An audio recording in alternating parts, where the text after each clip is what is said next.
প্রথমে কড়াইতে কিছুটা পরিমাণে সরষের তেল দিয়ে দেব। তেলটা হালকা করে গরম হয়ে আসবে, ঠিক যেই মুহূর্তে ধোঁয়া উঠবে সেই সময় ঠিক কিছু গরম মশলা দেবো, গোটা গরম মশলা। তেলটা নেড়ে চেড়ে দেখে নিলাম, এবার গরম মশলাগুলো দিয়ে দিলাম। শুকনো লঙ্কা, তেজপাতা, দারুচিনি, এলাচ, সামান্য কিছুটা নুনও দিয়ে দিলাম। এরপর দিয়ে দেবো কুচনো পেঁয়াজ,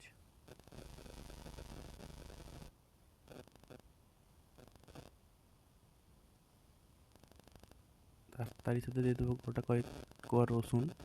সেটাকে ভালো করে তেলের সাথে নেড়ে চেড়ে নেব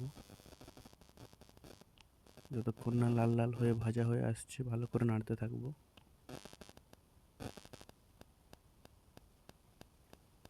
ঠিক এই অবস্থায় কিছুটা পেঁয়াজের উপরে আর একটু পরিমাণে সামান্য পরিমাণ নুন দিয়ে দিলাম, যাতে পেঁয়াজটা তাড়াতাড়ি ভাজা হয়ে যায়।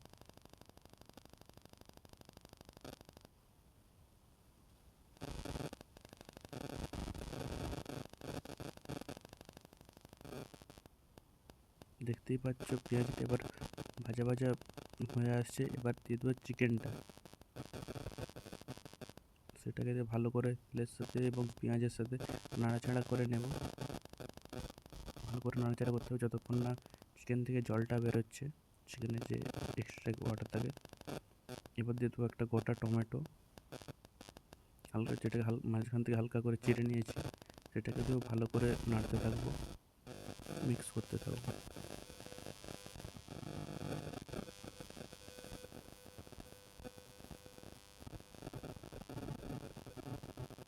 দেখছো চিকেনটা প্রায় ভাজা ভাজা টাইপের হয়ে আসছে, মানে হালকা একটু নরম হয়ে আসছে। নাড়তে থাকবো ভালো করে। এরপর দিয়ে দেবো সামান্য কিছুটা রসুন বাটা, যতটা পরিমাণে লাগে সেটাকে দিয়ে ভালো করে নেড়ে চেড়ে নেব।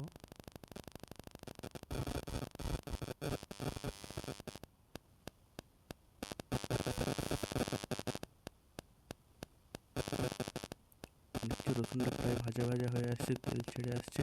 এবার দিয়ে দেবো আদা বাটাটা, সেটা দিয়ে ভালো করে নেড়ে চেড়ে নেবো ওরই সাথে।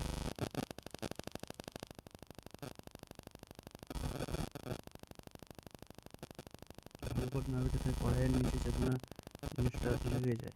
ভালো করে নিচে থেকে ঝাঁকিয়ে ঝাঁকিয়ে নাড়বে।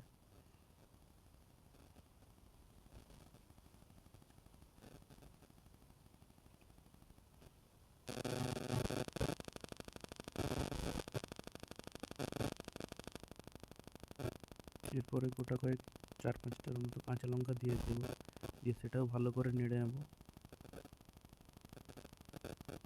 এরপরে যে কাঁচা লঙ্কা, এই শুকনো লঙ্কা পেস্ট আর হলুদ গুঁড়ো যেটা ছিল সেটাকেও দিয়ে দেবো চিকেনটার মধ্যে, যাতে রঙটা আসে এবং টেস্ট আরও ভালো হয়। দিয়ে সেটাকেও নেড়ে নেবো ওর সাথে।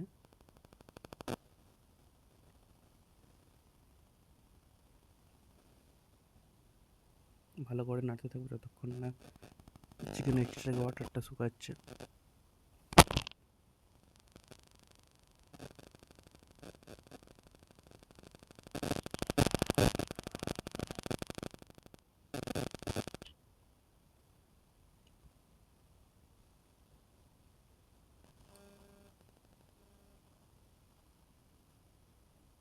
দেখতেই পাচ্ছ আমার চিকেনটা প্রায় অনেকটাই হয়ে এসেছে। আপনারা তো বাড়িতে অনেকভাবে রান্না করেন, একবার এই প্রসেসে করে দেখুন কতটা টেস্ট হয় এবং কত তাড়াতাড়ি এটা হয়ে যায়। তারপরে করার পরে বুঝতে পারবেন আপনারা।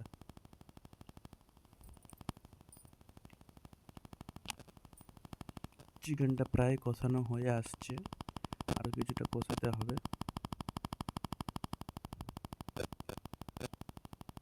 এরই পরে যে আলুটা ভেজে রেখেছিলাম ওটাও দিয়ে ভালো করে কষিয়ে নেব চিকেনটার সাথে। আলু দিলে চিকেনের টেস্ট অনেকটা বেড়ে যায় বাঙালিদের। এরপরে কিছুটা পরিমাণে জল দিয়ে দেবো, যতটা মাংসটা সেদ্ধ হওয়ার জন্য লাগবে। সেটাকে ভালো করে ঘেঁটে নেব জলটাকে।